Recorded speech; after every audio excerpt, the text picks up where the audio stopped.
بسم اللہ الرحمن الرحیم۔ السلام علیکم۔ میں شکیب ملک آپ کی خدمت میں حاضر ہوں۔ عمران خان نے کہا تھا نا کیمرے کی طرف دیکھ کے، کرنل صاحب عمران بول رہا ہوں، تو سر کرنل صاحب کا جواب آ گیا ہے۔ اور اس کے علاوہ اڈیالہ جیل میں ان دنوں جو ہے وہ عجیب تماشا دیکھنے کو مل رہا ہے۔ وہ آپ نے اکثر تماشا کرنے والا وہ مداری دیکھا ہوگا جس کے ساتھ ایک بندر ہوتا ہے اور ایک بکری ہوتی ہے۔ تو بندر سسرال جاتا ہے اور کافی وہ اچھل کود کرتا ہے، اور جب اس کو سسرال سے واپسی کا حکم آتا ہے تب وہ ذرا زیادہ اچھل کود کرتا ہے، غصہ دکھاتا ہے۔ تو اڈیالہ جیل میں بھی آج کل کچھ ایسا ہی منظر دیکھنے میں آ رہا ہے۔ ایسے لگ رہا ہے کہ جیسے اڈیالہ جیل کا یہ جو آڈیٹوریم ہے نا، یہاں پہ روزانہ کی بنیاد پہ بندر تماشا جو ہے وہ پیش کیا جاتا ہے، اور اسے دیکھنے والے وہاں پہ محظوظ بھی ہوتے ہیں۔ اور اس کا جو بندر ہے، میرا خیال ہے کہ اس بندر کا نام ہے عمران خان۔ اس کی وجہ یہ ہے کہ وہ اس پورے ڈرامے کے ایک مرکزی کردار کا روپ دھارے ہوئے ہیں۔ معاملہ کچھ اس طرح سے ہے کہ عمران خان کے خلاف سیفر کا، توشہ خانہ کا، القادر کا کیسز چل رہے ہیں، اور ان میں گواہان کی پیشیاں بھی ہو رہی ہیں۔ عمران خان نے آج کل ایک وتیرہ پکڑا ہوا ہے، وہ ججوں پہ، گواہوں پہ، لوگوں پہ شوٹ کرتے ہیں اور ان کو جو ہے وہ پریشرائز کرنے کی کوشش کرتے ہیں، اور یہی کام ان کے وہ ساتھی جو ان کے ساتھ بیٹھے ہوتے ہیں، شاہ محمود قریشی صاحب بھی کر رہے ہوتے ہیں۔ میں نے آپ کو بتایا تھا نا کہ سائفر کیس میں جب اعظم خان گواہی ریکارڈ کروانے کے لیے آئے تو اس دن ان کے آنے پہ پہلے تو عمران خان بڑے چیخے چلائے، اور پھر اعظم خان سے ان کی وہاں پہ جو ہے وہ سرگوشی بھی ہوئی۔ اعظم خان کے پیٹ پہ انہوں نے تھپ تھپی بھی دی۔ اعظم خان نے گواہی دیتے ہوئے ذرا ہوشیاری کا مظاہرہ بھی کیا، اور اس گواہی کے دوران جو پراسیکیوٹر تھے رضوان عباسی، انہوں نے ایک دو بار گواہ جو تھے اعظم خان، انہیں کہا کہ جی آپ ڈیٹ بھی بتائیں۔ وہ اصل میں بتا یہ رہے تھے کہ آپ نے جو 161 کا اور 164 کا جو بیان دیا ہے، اس میں آپ نے یہ جو میٹنگز کا آپ ذکر کرتے ہیں، آپ یہ جو ٹیلی فونک کنورسیشن کا ذکر کرتے ہیں، آپ سائفر کے ملنے کا اور عمران خان کو دینے کا جو ذکر کرتے ہیں، ان میں آپ نے تاریخیں بھی اپنے بیانوں میں دی ہیں، تو لہٰذا وہ آپ اپنا بیان اس طرح سے دیں۔ تو خیر، اعظم خان نے ڈیٹوں کے بغیر یہ جو عدالت کے سامنے بیان تھا وہ ریکارڈ کروایا، اور اس دوران شاہ محمود قریشی جو ہے وہ پراسیکیوٹر پر چڑھ دوڑے تھے۔ انہوں نے وہ جس طرح ان کا انداز ہے نا کہ وہ بڑے روب کے ساتھ، میں آپ کو کہہ رہا ہوں آپ بیٹھ جائیں، ان کو بات کرنے دیں۔ تو وہ قریشی صاحب نے بھی پراسیکیوٹر کو جو ہے وہ اپنا دباؤ میں لانے کی کوشش کی۔ اس دوران رضوان عباسی اور شاہ محمود قریشی کے مابین ذرا تلخ جملوں کا تبادلہ بھی ہوا۔ عباسی صاحب بڑے دبنگ قسم کے وکیل ہیں، اور وہ اکثر اس طرح کے حالات و واقعات میں نا وہ ذرا زیادہ، پہلے سے زیادہ نہیں کہتے کہ وہ اپنا پاورفل ہو جاتے ہیں، وہ بھی پھر وہ اپنا اگر آپ شوٹ کرنے کی کوشش ان پہ کریں گے تو وہ اس کا جواب دیتے ہیں۔ تو لہٰذا انہوں نے شاہ محمود قریشی کو بھی اس وقت جواب دیا، لیکن شاہ محمود قریشی نے یہ جو سارا ایپیسوڈ چلا نا، اس میں جو کچھ کیا وہ ایسے ہی نہیں تھا، وہ ایک مزاج ہے، وہ عمران خان کی ہمیشہ سے ایک اسٹریٹجی رہی ہے۔ وہ لوگوں کو دباؤ میں لانے کی کوشش کرتے ہیں، ان پر پریشر ڈالنے کی کوشش کرتے ہیں، اور اگر پریشر نہ ڈلے تو پھر وہ معافیاں مانگنا شروع کر دیتے ہیں۔ آج کل وہ کرنل صاحب کو بھی ہاتھ ہلا کے نا بنیادی طور پہ وہ دکھاتے یہ ہیں لوگوں کو کہ شاید میں ان کا طنز کرنے کی کوشش کر رہا ہوں، لیکن اندر کھاتے تو وہ کہتے ہیں کہ جناب میں تیار ہوں، معافی دے دیو، میں بات کرنا چاہتا ہوں، میں ڈیل کرنا چاہتا ہوں، لیکن نہ تو کوئی گل کرنے تیار ہے، نہ کوئی معافی دینے کے لیے تیار ہے۔ لیکن یہ جو سلسلہ ہے لوگوں کو دباؤ میں لانے کا، یہ تاحال برقرار ہے۔ اس دن کے بعد ابھی کل توشہ خانہ کا کیس تھا، اس میں گواہیاں ریکارڈ ہوئیں، لوگ آئے، انہوں نے اپنا بیان جو ہے وہ ریکارڈ کروانا تھا۔ اس میں ایک سب سے بڑی جو گواہی تھی وہ تخمینہ لگانے والی جو کمپنی ہے دبئی میں، یہ انڈین کمپنی ہے جس کے ملازم ہیں عمران بشیر صاحب۔ انہوں نے اپنی شہادت ریکارڈ کروائی ہے، اور ان کی شہادت پہ عمران خان کے وکیل نے جرا بھی مکمل کر لی ہے۔ اچھا، انہوں نے جب یہ بیان ریکارڈ کروانے آئے تو عمران خان نے وہ ایک تسلسل کے ساتھ ایک بات کرنا شروع کر دی کہ یہ جھوٹ بول رہا ہے، یہ جھوٹے لوگ ہیں، یہ بے ایمان لوگ ہیں، ان کے منہ سے سچ نکل ہی نہیں سکتا۔ تو بارہا ان کو یہ کہا گیا خان صاحب کو جج صاحب کی طرف سے کہ خان صاحب صبر سے کام لیں، یہ ایک قانونی پروسیس ہے، اس کو کمپلیٹ ہونے دیں۔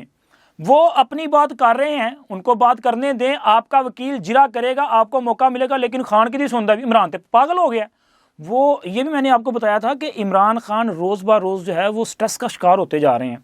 ان کا خود پہ کنٹرول ہی نہیں ہے، وہ بلا وجہ جو ہے وہ شوٹ کرنا شروع کر دیتے ہیں۔ گزشتہ دنوں میں نے آپ کے ساتھ یہ خبر بتائی تھی نا آپ کو کہ جب الیکشن کمیشن کا 4 رکنی بینچ توہین الیکشن کمیشن کیس میں فرد جرم عائد کرنے کے لیے اڈیالہ جیل گیا تھا،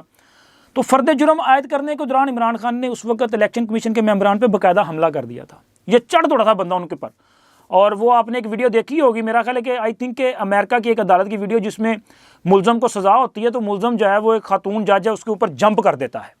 تو عمران خان نے بھی وہاں پہ اسی طرح کا رویہ جو ہے اپنانے کی کوشش کی، شوٹ بھی کرنے کی کوشش کی، اونچا اونچا بولا، ان کو دھمکیاں دیں۔ الیکشن کمیشن کے ممبران جو کہ بطور جج وہاں پہ بیٹھے تھے ان پر حملہ کرنے کی کوشش کی، ان کو سنگین نتائج کی دھمکیاں دی، ان کے نام لے لے کے غلیظ الفاظ کا استعمال کیا، اور ان کو مطلب ان پہ پہلے ہی یہ کیس تھا کہ انہوں نے توہین الیکشن کمیشن کی ہے، انہوں نے الیکشن کمیشن کے ممبران کو جو ہے وہ دھمکیاں دی ہیں، دوبارہ پھر وہی کام۔ خیر انہوں نے وہ کہتے نہیں کہ کوئی جدو مطلب کوئی باولا ہو جائے، کوئی دماغ کام نہ کرے تو پھر نہ کہنا چھڈ یار پاگل ہی۔ انہوں نے اس دن ضبط کا مظاہرہ کیا، انہوں نے کہا چھڈو یار پہلے پاگل ہے گیا ہمیں پیندا پہ ہے، تو انہوں نے ذرا ضبط سے کام لیا۔ لیکن عمران خان کا یہ رویہ جو ہے وہ روزانہ روز بہ روز بڑھتا جا رہا ہے۔ اب جناب انہوں نے اس گواہ پہ جو ہے اسی طرح کا حرکت کر دی، اس کو جو ہے وہ اونچا اونچا بولتے رہے، بار بار انٹرپٹ کرتے رہے، لیکن بالآخر وہ کارروائی کمپلیٹ کی گئی، اور جو تخمینہ لگانے والی کمپنی ہے اس پہ عمران خان صاحب نے کہا دیکھیں جی انہوں نے ان کو پیسے دیے ہوں گے زیادہ، یعنی کہ یہ نیب نے وہ تخمینہ لگوایا اور اس میں یہ بتایا گیا کہ یہ جو جیولری سیٹ تھا نا جس کا سارا یہ مسئلہ چل رہا ہے وہ گھڑی چھڑی، یہ $19 ملین اس کا تخمینہ ہے۔ اب $19 ملین کتنا بن گیا سر جی، آپ اندازہ لگا لیں، اور یہ کتنا پیسہ بن گیا۔ اور عمران خان کہتا نہیں جی نہیں، یہ تو دیکھیں انہوں نے فراڈ کر دیا، یہ بندہ جھوٹ بول رہا ہے، 1,80,00,000 کی چیز کو یہ 300 کروڑ کی بتا رہے ہیں، اور یہ سارا جو ہے وہ ان کو خوش کرنے کے لیے۔ وہی انہوں نے کہا کہ یہ جو آپ کو دیکھ رہے ہیں نا کرنل صاحب،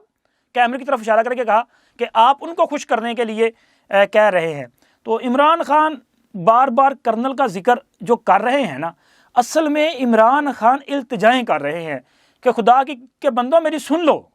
میں معافی مانگنا چاہتا ہوں، لیکن سر وہاں سے پھر جواب آتا ہے۔ اب آپ تصور کر لیں کہ واقعی کوئی کرنل ہے، کوئی سن رہا ہے، اور وہاں پہ جو بات ہو رہی ہے اور عمران خان کی بات کو ایک لمحے کے لیے سچ مان رہے ہیں کہ جی سن رہا ہے، آپ ان کی بات کر رہے ہیں، تو پھر خان صاحب آپ کو جواب تو آ گیا، آپ کے سامنے یہ گواہی دے دی گئی کہ آپ نے دھوکہ دہی کی ہے، آپ نے فراڈ کیا ہے، آپ نے توشہ خانہ کی گھڑی کم قیمت پہ لے کے اس کو اوپن مارکیٹ میں زیادہ پیسوں میں بیچا ہے، اور باقاعدہ ایک دھندے کی صورت میں توشہ خانہ پہ جو ہے وہ ڈکیتیاں کی ہیں۔ تو اب پھر کیا کریں گے؟ اب جناب عمران خان صاحب جو ہیں ان کے لیے چونکہ پریشانی بڑھتی جا رہی ہے، اور عمران خان صاحب جو ہیں وہ روزانہ کی بنیاد پہ وہاں پہ کوشش کرتے ہیں کہ شاید ان کی جان خلاصی ہو جائے، چھوٹ جائے، لیکن عمران خان کی جان جو ہے وہ چھوٹتی ہوئی نظر نہیں آ رہی، کیونکہ عمران خان کے خلاف کئی اس قسم کے اور بھی گواہ جو ہے وہ موجود ہے۔ اسی طرح عمران خان اب اگر کوئی گواہی کے لیے آتا ہے نا، تو عمران خان نے ایک نیا طریقہ ڈھونڈا ہے۔ وہ سب سے پہلے کہتے ہیں گواہی ہوگی قرآن پاک پہ، آپ قرآن پہ ہاتھ رکھ کے گواہی دیں۔ آپ مجھے یہ بتائیں کہ اعظم خان کو بھی انہوں نے کہا، انہوں نے قرآن پہ ہاتھ رکھ کے گواہی دے دی، اور اعظم خان کی گواہی پہ جو لوگ یہ سمجھ رہے ہیں نا کہ عمران خان بچ جائے گا، تو سر عمران خان بچے گا نہیں۔ کیوں؟ اعظم خان نے اپنی اس گواہی میں انہوں نے یہ ایکسیپٹ کیا کہ 161 کا بیان اور 164 کا بیان بھی ان کا ہے۔ اس کا مطلب یہ ہوا کہ عدالت میں جو بیان ریکارڈ کیا گیا وہ، اور اسی طرح دیگر 2 بیانات 161 اور 164 کے بیانات بھی اسی کا حصہ تصور کیے جائیں گے، کیونکہ انہوں نے عدالت کے سامنے ایڈمٹ کیا کہ یہ جو باتیں ان میں تحریر کی گئی ہیں یہ میں نے ہی کہا ہے۔ اگر اپنے عدالت میں ریکارڈ کروائے گئے بیان میں ڈیٹ مینشن نہیں ہے تو سر 161 اور 164 میں ڈیٹ مینشن ہے، تو عمران خان صاحب کا بچنا اس میں میرا خیال ہے کہ بہت مشکل ہے، بلکہ ناممکن سی بات ہے، کیونکہ عمران خان پہ جو الزام ہے نا، ایک الزام یہ ہے کہ انہوں نے سائفر گم کیا، سائفر کی کاپی جو ان کے پاس تھی وہ واپس انہوں نے جمع کروانی تھی، وہ نہیں کروائی، انہوں نے سائفر گم کیا۔ اور دوسرا ان پہ جو چارج ہے وہ یہ ہے کہ انہوں نے قومی سلامتی کو خطرے میں ڈالا۔ اعظم خان صاحب جو ہیں انہوں نے اپنے بیان میں کہا کہ میں نے عمران خان کو کاپی دی، عمران خان نے وہ کاپی اپنے پاس رکھی کہ میں اس کو مزید جو ہے وہ اسٹڈی کرنا چاہتا ہوں، پرکھنا چاہتا ہوں، اور اس کے بعد واپس کر دوں گا۔ لیکن اگلے روز جب عمران خان سے کاپی واپس مانگی گئی تو انہوں نے وہ کہا کہ نہیں جی وہ تو کہیں گم ہو گئی ہے، اور وہ کاپی ابھی تک نہیں ملی۔ اور اس کے علاوہ ایک کاپی کا دعویٰ ایک صحافی نے کیا تھا، اور وہ جو سائفر ہے وہ ایک غیر ملکی اخبار آئی تھنک کہ انٹرسیپٹ میں پبلش ہو چکا۔ تو سوال یہ ہے کہ پھر وہ کاپی اس صحافی کے پاس کیسے گئی؟ کاپی تو ایک ہی گم ہوئی ہے، وہ عمران خان والی ہے، تو لہٰذا عمران خان کا اس میں سے اس ایلیگیشن سے بچنا جو ہے وہ ناممکن ہے۔ اور قومی سلامتی کو خطرے میں ڈالنے کے جو سوال ہے، تو سر عمران خان نے تو خود اس جلسے میں، وہ جو 27 مارچ کا جلسہ تھا، اس میں تسلیم کیا کہ جی یہ سازش ہے، یہ سائفر ہے، یہ سائفر ہے جو امریکہ سے آیا۔ سر آپ نے خود تسلیم کیا کہ سائفر آپ کے پاس تھا، اور آپ نے اس سائفر کی جو آپ کہہ سکتے ہیں کہ اپنا وہ خفیہ ڈاکومنٹ، آپ نے اس کو ڈسکلوز کر دیا، اور آپ نے عوام کے سامنے لہرایا، آپ نے قومی سلامتی کو جو ہے وہ خطرے میں ڈالا، آپ نے سائفر کا جو ایک پورا سسٹم ہے اس کو آپ نے جو ہے وہ برج کر دیا۔ تو عمران خان صاحب تو اس میں بری طرح پھنس چکے ہیں۔ اعظم خان کا بیان بھی عمران خان کے سر خلاف ہی جائے گا، چونکہ ایسا نہیں ہے کہ آپ صرف ایک دن کی کارروائی کو دیکھ کے اور پیچھے باقی بھول جائیں۔ عمران خان کی یہ جو چھلانگیں ہیں نا، یہ جو اپنا بندر تماشا کر رہے ہیں کہ شاید اس سے بچ جائیں گے، یہ ساری کی ساری ایکسرسائز جو ہے وہ ناکام ہو جائے گی، کیونکہ یہ کیس جو ہے وہ اوپن اینڈ شٹ کیس ہے۔ عمران خان، شاہ محمود قریشی جو ہے اس میں برے طریقے سے پھنس چکے ہیں، اور اس میں جتنی تیزی کے ساتھ اب کارروائی آگے بڑھ رہی ہے، مطلب اب اعظم خان کی گواہی ہو چکی، باقی لوگوں کی گواہیاں بھی ہوں گی، 25 آئی تھنک 25 یا 27 اس میں گواہان ہیں۔ یہ سارا پروسیس کمپلیٹ ہوگا تو عمران خان کے خلاف جو ہے پھر ایک سنگین قسم کا جو فیصلہ ہے، مجھے لگ رہا ہے، مطلب میں ظاہر ہے عدالت کے معاملے پہ میں کوئی رائے تو نہیں دے سکتا کہ بھی یہ ہو جائے گا۔ اب تک کی جو کارروائی ہے، جو گواہیاں ہیں، جو پروسیس ہے، وہ بتا رہا ہے کہ عمران خان کا اس کیس میں بچنا ناممکن ہے۔ اور اسی طرح توشہ خانہ کی جو گواہیاں ہیں اور عمران خان کی چیخ و پکار بتا رہی ہے کہ عمران خان نے یہ سارے کا سارا فراڈ کیا ہے، یہ چوریاں، ڈاکہ زنی عمران خان نے کی ہے، اسی وجہ سے یہ چیخ و پکار ہو رہی ہے۔ عمران خان آپا کھو اس لیے رہے ہیں کہ ان کو نظر آ رہا ہے کہ سامنے ایک کال کوٹھڑی ہے اور اس میں عمران خان نے جانا ہے، تو لہٰذا عمران خان کا جو دماغی توازن ہے نا وہ اس وجہ سے خراب ہو چکا ہے۔ لیکن بات یہ ہے کہ آپ جتنے مرضی جو ہے وہ اس طرح کے ہیلے بہانے کر لیں، آپ ججوں پہ حملہ کر لیں، آپ گواہوں کو پریشرائز کر لیں، آپ لوگوں کو دھمکیاں دے لیں کہ میری حکومت آئے گی تو میں تانوں ٹنگ دیاں گا۔ سر مجھے نہیں پتا کہ آپ کی حکومت کب آنی اور کب آپ نے ٹنگنا ہے لوگوں کو، فی الحال تو تسی آپ ٹنگے جا رہے ہو، ذرا ادھی تیاری کرو۔ اب تک اتنا ہی، ملتے ہیں اگلی ویڈیو میں، اللہ حافظ۔